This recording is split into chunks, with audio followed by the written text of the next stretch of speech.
السلام عليكم ورحمة الله وبركاته. ازيكم عاملين ايه؟ وحشتوني. يا رب تكونوا بخير.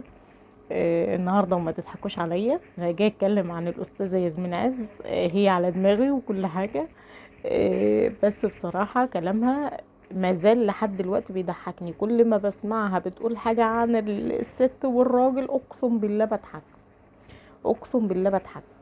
بصي يا استاذه ياسمين، انت على دماغي حبيبتي. بس انت بتقولي كلام لا يعقل. معلش انا ما اقعدش. يعني انت بتقولي اما بتيجي تحمري البطاطس ابقي غطيها علشان ما تطرطش، فالاستاذ محمد نايم جوه فما يتضايقش من طرطشه الزيت. طيب انا معاكي. طيب بالنسبه بقى لو في عيل صغير وبنغير له البامبرز، نغير له في الشارع عشان الاستاذ محمد ما يشمش الكخ، ماشي تمام. بالنسبه لاني لو قلت يا استاذ محمد، اقسم بالله يعني انا قلتها لجوزي، انا بقول له لو انا قلت لك يا استاذ محمد في يوم هتعمل فيا ايه قدام العيال كده؟ قام قايل لي بلاش اقول لك كلمه مش كويسه. ده كلام بصي كده يعني. اضحكي بقى معايا او قولي مثلا جوزك مش متفاهم الموضوع. انا عايزاكي بس ترد عليا في الموضوع اللي انا بقولك عليه ده. اقسم بالله انا لو مشيت على كلامك انا هتطلق. لان ليه انا اقول لجوزي يا استاذ محمد ليه؟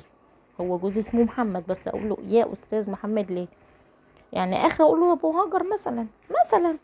انما يا استاذ محمد، والله العظيم انا قلت له بقول لك انا هقول لك يا استاذ محمد. قال لي ليه ان شاء الله؟ طب بلاش اقول لك كلمه مش كويسه. تمام. تاني حاجه، بالنسبه لو الاوضه جنب الباب وال لا ام نور، معلش يا ام نور انا ما بغلطش فيكي. ام نور ممكن تقلي في قلب اوضه النوم، بتقلي الكفته في قلب اوضه النوم، والكفته بتعمل طرطشه برضو، بتعمل صوت. ام نور غلطانه؟ هل ام نور غلطانه يا جماعه ولا مش غلطانه؟ طيب يا ام نور بعد كده، يا ام نور بعد اذنك ما تعمليش الكفته في اوضه النوم، اعمليها في الحمام لو ما فيش عندك مطبخ. تمام يا ام نور. انت على دماغي يا ام نور، انا مش بغلط فيك والله، بس انا برد على كلام الاستاذه ياسمين عز. طيب البامبرز بقى نجيله. حضرتك انا بغير البامبرز في المطبخ، في الحوض بتاع الوش. ماشي. بغير البتاع هناك.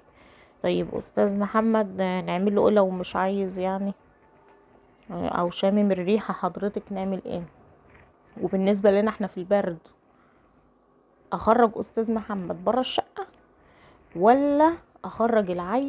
ورجعنا لكم تاني. معلش بقى جه اتصال. طيب ونيجي بقى بالنسبة يا أستاذة ياسمين عز. لو أنا بحط الفطار وهو قال لي نفطر كلنا مع بعض، طيب ماشي. احنا معانا الأطفال بسم الله ما شاء الله أكلهم مش كويس، نعمل ايه في الأطفال وهو عايز يفطر معاهم؟ ما هو بقى بيصحيهم بقى.